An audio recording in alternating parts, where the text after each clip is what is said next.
Well, we're going to jump into the drafts just in 3 seconds. So, ladies and gentlemen watching here in the arena, it's time for game number 1. Let's dive into the drafts for the Valley versus RRQ, Akira. RRQ on the blue side with the first pick. The Valley on the red side. 1-1 Kaja, Glue, Lolita, and the Barats all banned away. You can see some respect here being given away from RRQ Akira already with the Barats and the Lolita that were 2 key factors in their victory. Do they pick up the Eve this time or do they pick up the carry? No, it's the joy. Absolutely. I like the fact that both these 2 teams, they literally open up, right? So you're gonna pick. It's basically like that strategy in the pick as well. Yeah. You open up 3 prior picks, and then you have to pick one of these 3. This is more advantageous for teams from the second pick, but look at the rapid drafting coming up from both of these 2 teams. Oh my goodness. And then might even look at picking up the Fredrin, maybe snatch it away. But instead, it's going to be the Claude. Takashi, he said that they're very confident to play against the Valley, but it will be a hard match. They're with another strategy for them, so it will be hard, but we are confident, says Takashi.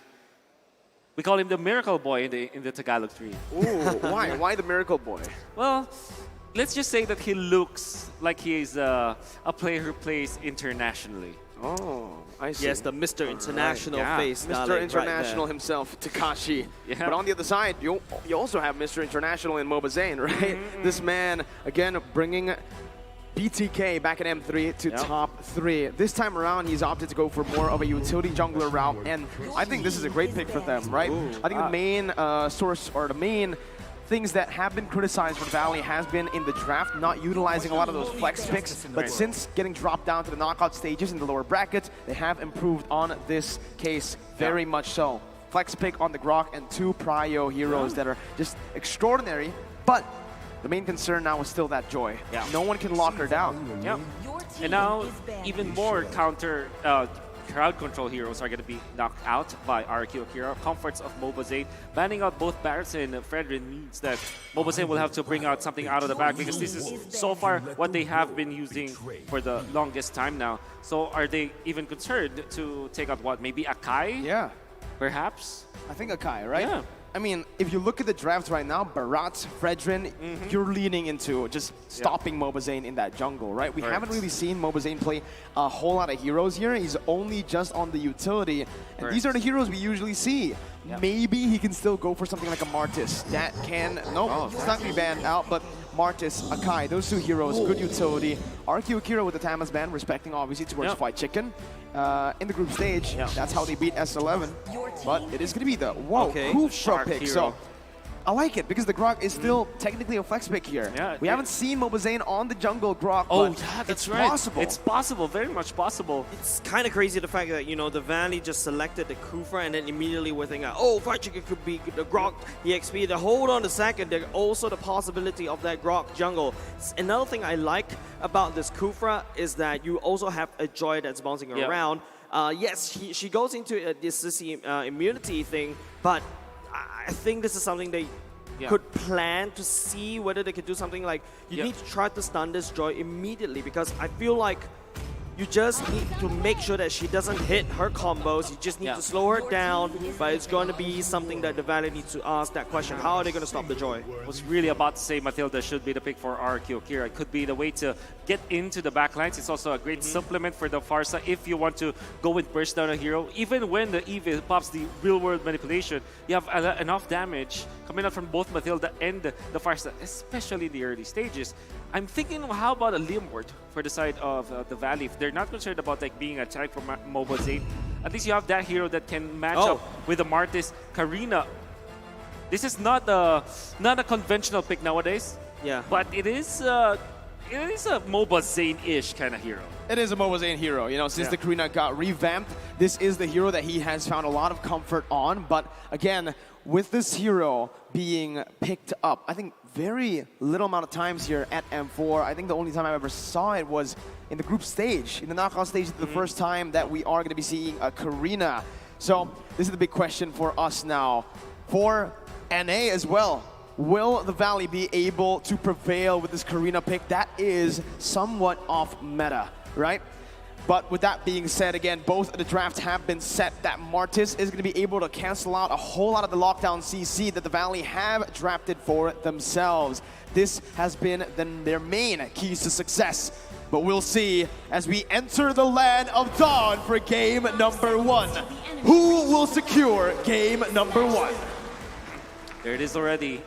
Minion blocking coming out from the Grok just to contain the minions so that they will have an advantage in the laning stage. And this is one way to really play the Grok in the X lane, which really makes it a very strong hero in the side lanes. I think the biggest question I would like to ask is, what is Mobazane going to build towards you? Is this going to be a tank arena, or is this going to be a magic assassin Karina? But looking at the emblem, I don't think it really tells a lot. Usually you go for the Demon Slayer emblem as well for, well, the tank Karina. But it feels like Mobazane right here, there's a lot of tankiness already built in their roster. I feel like they need to try to solve the question of taking down Gusta Lagusta, taking down Sagan, and then roll Snowball.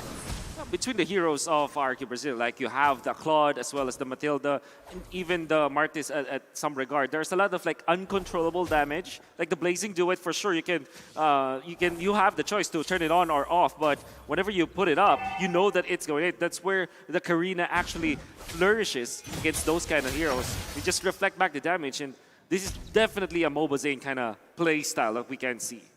What you're seeing is also just the Valley playing with their comfort, right? You're mentioning that Mobazane can go for just damage here, but honestly, looking at their game so far, they've just been going for a lot of 3 frontliners, 3 tanks, and relying on the mid laner and the gold lane to really carry their games when it does get to that later stage. Here, you can already see a little bit of a proactive movement by Super Shark in the mid lane, trying to go for that pick, but it's not really going to happen. RRQ Akira, they're really good at playing for this early game skirmish too, and they can read that out, right? Now it comes down to the turtle. King on the Martis versus Zane on the Karina. It's going to be dependent on whether or not they will have the ultimate on Super Shark. So what they're doing right now is putting Super Shark in the middle as a roamer so that he'll get to level 4 as he is right now. Yeah, Takashi putting some effort at the back line. It's going to be Mobazane chicken a little bit low. It's going to Super Shark. Minding King in the turtle pit. It's going to be First Blood awarded over the side to the Valley. The turtle resets. Takashi unable to buy time for his jungler to take down the turtle. It's a good first blood, right? They really assess the situation perfectly there. They notice that RRQ Akira, they're going in a bit too soon without the help of Sagan and Louise, especially King. They utilize, well, not King, Takashi on that Vengeance. They utilize that resource differential and they capitalize on the fact taking him down. They wouldn't have a lot of ultimates to work with now. But then again, both junglers are just busy taking their own purple buffs, and it will be a double buff for Mobazane, single buff for King. But King will be faster on the turtle because of this. But Hoon right now doesn't have the real world manipulation. Red airstrike will be going in at the same time. King focusing on the turtle right now. The red airstrike zoning the members of the Valley out. Hoon responds with the real world manipulation. Lewis will be given away over to the side of the Valley. Objective versus kill. That's what's happening right now. Valley leading with 2 kills, and you know, Wolf, I saw this before. Last time a team prioritized kills, they won. It was Falcon. That's a lot of damage. It was. But then again, this time, you saw RRQ Brazil taking advantage of the fact that Mobazane took his time. He's, in a way, there's a lot of greed in what Mobazane did because he went for 2 buffs first, while King, after dying, he went only to the orange buff and allowed his Matilda and Farsa to zone out the members of the Valley. We talked about this in the draft. There's a lot of combination with the Matilda and the Farsa. There's lethal poke that you can get out of there, and the Valley respected that. That is why they weren't able to position themselves around the turtle. Oh, look at the stat line, though. Demolition Man. Lagusta, the great Demolition Man. Ranked first in hero damage, first in turret damage, and first in turret damage per minute. So there's turret damage per game and per minute. This guy's an absolute monster. I think he just absolutely hates the turrets right now. Yeah. And you can see, right, they're already trying to look for a siege and maybe possibly look for a dive up in the gold lane. Yeah, a lot of pressure on the top side by RRQ Akira. Is going to be limiting basic just a little bit, but there will be a lull just in the moment as Mobazane goes in, takes items that he's, takes buff that he should not own. As let's take a look at the emblem. Okay, so definitely going to be tank ability for Mobazane. I think this is just the way to go. Like we said, there's a lot of like uncontrollable damage coming up from RRQ Brazil that they can take care of. I'm actually surprised that Fried Chicken is holding his ground so well, but up top, the punish coming out from the Valley. Punish from up there. RRQ Brazil, I think, overstayed their welcome. They're focusing too much resources around basic, but you can start to see the damage coming off from Takashi, right? Look, Fried Chicken is a grok. It's just, it's just armor. It's not magic resist, and Takashi is there dealing magic damage against that grok. There's, again, for the Valley, a lot of pick potential they can play for, right? And RRQ Akira, they're saying, sure, you can pick up a kills on Louise as many times as you want, but this is what they're going to do back. Yeah, at the same time, backline, Takashi is actually keeping Mobazane a little bit too busy right here. Real one manipulation committed by Hoon will be dropping down the bombs from the side by Super Shock. That's the jump, the bounce, but will not be able to convert it into an ultimate. It's going to be Sagan. That will fall. Mobazane finds the assassination. 1,000 gold lead now for the Valley, and so far this prioritized kills over objectives is working for the Valley really well. RRQ Akira are falling behind, and with that, you can already see the siege potential from Team Valley. Super Shark is just way too good at setup heroes. Yeah, 2-0-2 from the guy. Amazing jumps, and even you saw some patience from him. He did, even when he already has like the dream combo of the Grok and the Kufra, where there is the Guardian's Barrier, you can just pin them to the wall. He waited for his right moment. He knows that there will be no follow-up because his teammates are on the opposite side of the wall. So he waited for his timing to go for the lockdown. Fried Chicken, again, holding his ground. I wonder how he's able to do it. It's not easy. Yeah, there you go. It's going to be Matilda using the ultimate on top of Mobazane. The Void Crystals from Hoon will slow down that push.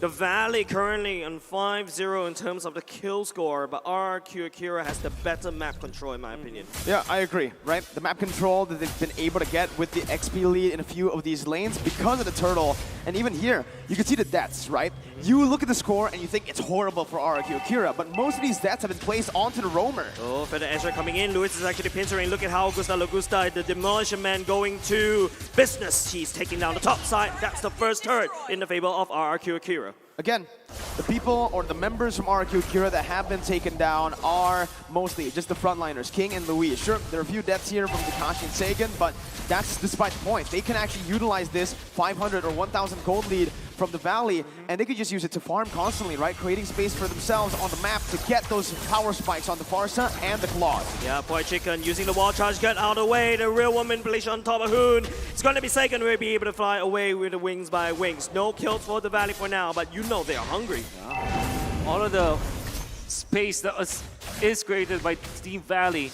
4 of their members always fighting against RRQ. But still, allows for basic. Oh, he catches Louise right at the back line, giving the kill over to basic to Valley. Immediately transition into a turtle takedown. That's the third turtle in the pockets of the Valley.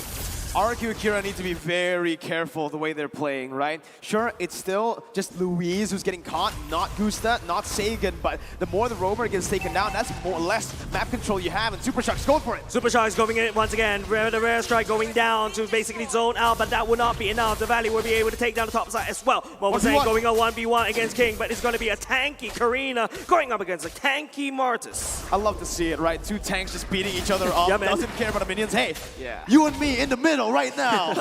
Do that in no chat.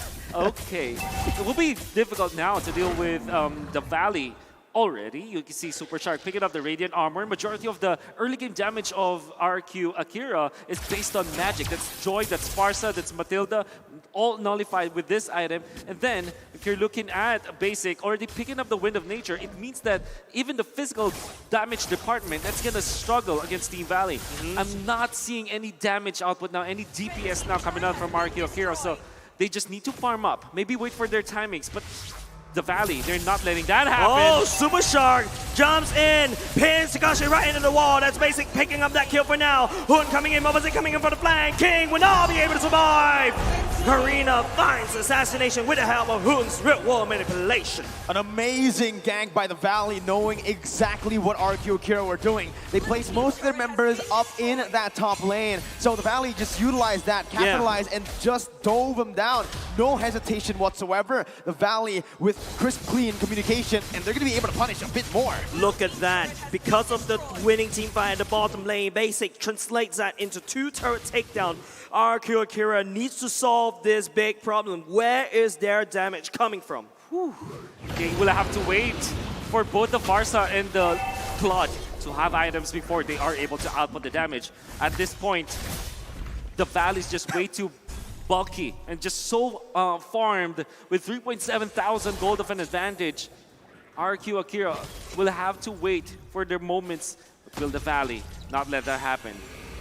Looking at it here, it's going to be really tough for RRQ Akira to really contest right now with a 3.6k gold deficit. But it all depends on Gusta and Sagan. Bouncing ball going to be activated at the same time. It's the Valley actually gaining a lot of map control around the Lord Pit. Feather airstrike not at the Lord Pit area, will not be able to contest with that. White Jingle going in, the Wild Charge connect. No, Gusta the base into it. Going all the way in. Shredding the White Jingle going all the way down. Team Valley is still going in, but it is going to be RRQ Akira picking up the items, and this is the time the damage round coming from. One more side. He's going to chomp down, but that's not enough. It's Hoon will be there to take down the damage dealer from RRQ Akira. It's a 2-for-1, making it 3-for-1 because the Valley secured the Lord. And just on that note, they're really good at taking these crazy skirmishes. RRQ Akira, you can finally see the damage come through, and that's because of the itemization. But again, the Valley were so much ahead already. Yeah, you can see that even with just White Chickens zoning them out, blocking them out, committing the ultimate and sacrificing himself just to make sure that the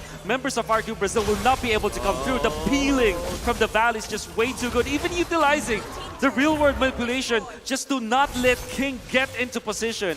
The Valley is just way too ahead. I feel like the Valley is like, who needs macro game when I'm so good at team fights? 8 kill lead right there in the Valley, and those kills transitions into gold. It transitions into map control. RRQ Akira needs to play it safe. They don't have the damage, and you know the Valley is itching for a fight. Hey, and it is all going to come down to Super Shark, who's already charging it in.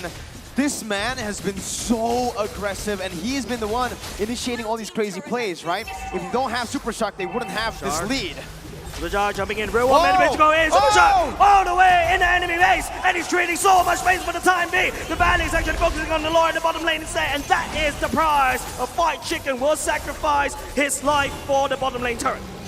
What a fight! The Valley, again, they lose one member, but it's all good. It's a frontliner. It's just White Chicken. They get a base turret with the first Lord, and that's so much value. That's so much value indeed, because normally in a game where you have your all of your economies all together, whoever gets the first Lord doesn't really get any any inhibitor turret, and them getting that is such a high value sacrifice coming out from White Chicken. And I like the way that they're layering all their stuns, right? The Fried Chicken goes in, and then Super Shark comes afterwards. So it's like a combination of whether you go first with the Grok or the Kufra.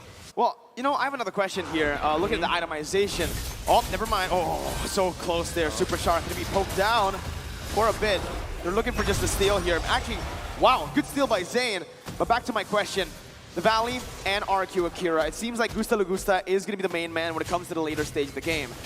From Skylar, from Oheb, yesterday in the match, we saw that the corrosion side was an option. Do you think that Gusta needs to go for the corrosion side here to be that late game carry? I think so. I think you badly need that. Because of the updates of the corrosion side, it just makes so much value for attack speed-based heroes. I don't know whether this is the real one, but going in as well, but it would not be. It is going to be the mid lane for the side of RRQ Akira cracked open for now. The fact that Super Shark is just literally charging up created so much invisible pressure against RRQ Akira. Oh man, they're making it easy for basic. Like the Valley, they're just peeling for basic, then you cannot see any initiation coming out from RRQ Akira that can go to the backlines unless they do it now. King with a flank. That's a good flank coming up on Gusta Lagusta. Would that be enough though? But Mobazane will be able to just bouncing a BMI. Well, no, Gusta Lagusta will be destroyed by Basic, and he is on the hunt. It is going to be King that says Basic, no, you're not going to be able to do anything for now because I'm going to take you down. But Super Shark on the other hand, it is going to be him creating so much space. Wipe out! Wipe out the Valley again! Dudes, they're gonna end the game right now with a crazy dominant game in game number 1 to secure it first here. White Chicken just adding a little bit to that spice that we said that you need in Indonesia. It's like, I'm totally imagining the Valley is like throwing the fried chicken drumstick at the enemy. It actually hurts. I am correct with a lot of sambal in there as we went in. Even Hoon picked up what? 2 golden staves. There's a plural for that. Golden staff. Two pieces of golden staff, right? just to finish up the game so they can attack quickly. But then again, you see that the Valley, whenever they initiate together with Super Shark as well as Fried Chicken, it's very smart in how they are doing it, how they are approaching it. It's like sometimes it's going to be the Kufa to start, then the addition onto the Grab Ultimate. Sometimes they swap it. And all the while, they were making it so easy for the basic to for basic to farm in this game. In the last clash, where you saw there was they took a lot of effort. I mean, you saw RRQ Akira just put in everything, and even the kitchen sink just to take out basic. Kitchen sink. They got punished because of that, just because of the economy and the playstyle of the Valley. It was a battle night, but what you guys have at home is the M4 BattleNet that goes live on the January 21st. Expect loads of events and rewards up for grabs in-game right now. First off, complete battle tasks in the game on the 21st of January to get a skin choice chest. You guys can also choose the skin you like most from the chest. Aside from that though, the battle bonus awaits you as well on the same day. Play matches and you'll get team star protection for 3 matches.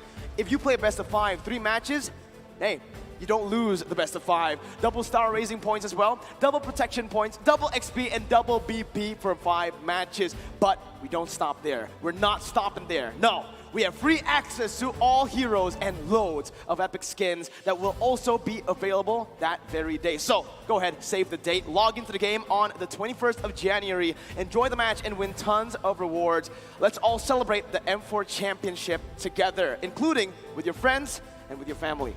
And your fellow casters on this. We are family. We are family.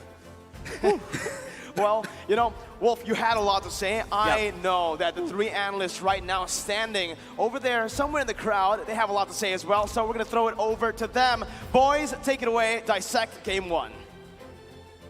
Oh, we're going to dissect, all right, because it's the Valley, dude. It's the Valley, dude. It's the Valley, dude. The Valley starts off game number 1, super strong, and we're gonna dissect it here and understand with me, LaFell, Leo, as well as Assassin Dave, where we gotta talk about the draft because coming into this game, the Valley, they have a lot of dive, and RRQ Akira, it almost looks like they're not fully committed because it's almost like a siege composition, but not really. No, I gotta say, Valley come into this series prepared, right? Leaving Joy and Carry open. We're in the backstage watching the draft, like, how do you leave such powerful characters available? But it turned out everything's planned, giving Joy away and taking Carry as a counter. What a master play from Valley's side. Yeah, with that being said, we got to look at the itemization as well as the hero picks because, again, I want to dive into this draft because let's try to get into the head of RRQ Akira because they have destruction in the front and they kind of have damage in the back. But what made them not work in this game? It was their first pick, Joy, that was, I guess, the flex, right? They were thinking, could it be in the hands of King, their trademark jungler? Or you could put it in the hands of Tekash. But at the start of the game, while we were watching item checks, he was building pure damage. And yes, he was pressuring Fried Chicken a lot, but there was really not much he was doing with that. RRQ Akira cannot move around that XP lane pressure. Yeah, absolutely. Especially you take a look at Fried Chicken's item, right? He builds a component of the magic defense to use in the beginning of the game. And this helps him survive in the early game against Takashi's burst and allows him to rotate and stay alive, sustain through those team fights. And that's why, even though he's getting pressure by Takashi, he's still very useful in team fights. Yeah, the magic robe is very useful, but I want to talk about something that is not really translated in the items. It's actually the KDA 209 on this Super Shark. We're going to look at the post-game stats, but again, I want to talk about Super Shark because throughout the game, after the turtle, it's where the Valley just activates themselves, and Super Shark really leads the charge. Looking at the numbers over here, Super Shark, the forgotten one, 9 total assists. King took a lot of damage, but he wasn't able to dish it out. Let's talk about Super Shark. The way Super Shark played was so lethal for the plan of RRQ Akira. They were, I guess for the first 5 to 10 minutes, just hedging on the fact that, yeah, Basic is a little conservative as a jungler, as a gold laner that is, so maybe we'll pressure the structures, maybe we'll shrink the map, but as they're doing that, it opens up more angles for Super Shark, and that's why he was so scary, and even Luis, he can't check bushes safe enough. That's why he was taking so much damage and died so much in the early game. Yeah, absolutely, and I just want to add a side note here. A lot of people think Super Shark can only play Lolita. You can see Lolita Respect Van coming from the first round, but this guy, he's named as #1 tank player in North America because he's #1 supreme in a lot of tank characters, right? Like Kufra, for example. best in US. That's one of the characters that the entire league has kind of forgotten about. And Shark definitely bringing out those engages, those counter engages. He's a master at hiding in the bush and jumping out at the right time to counter engage a lot of times. Well, as a Malaysian, I do remember Super Shark's Kufra. It's something very scary. But speaking of scary, after this, we're going to look at the MVP where, again, looking at the game coming in from the Valley, I like how the way that they're approaching the fights because in all honesty, if Momazine wanted to just dive in, he could. But the entire team is like, nah, as long as Shark is not here, we're not going to start anything. It's that same beauty that you see in the Valley's engages in Game 1 that made me think RRQ Akira, maybe their communication isn't on point. Because again, in the first 2 turtles, yes, Akira took them, but at the cost of what? Bodies. And eventually, in the grander scheme of things, if you're not converting that shield and that extra benefit from getting the turtle into something more, then you're just getting passive objectives. It really doesn't result to much. You know what? They lost dudes at every turtle because it's a Valley dude. Valley dude. Valley dude. At one point, we have to think about, is it worth it or not? But now, something worth talking about is we got to look at the guy that made everything move, the guy that influenced the match, the MVP for game number 1 for the Valley. It's going to be Super Shark, dude, 2-0-9. Again, Super Shark makes it so that RRQ Akira can't even move around the map.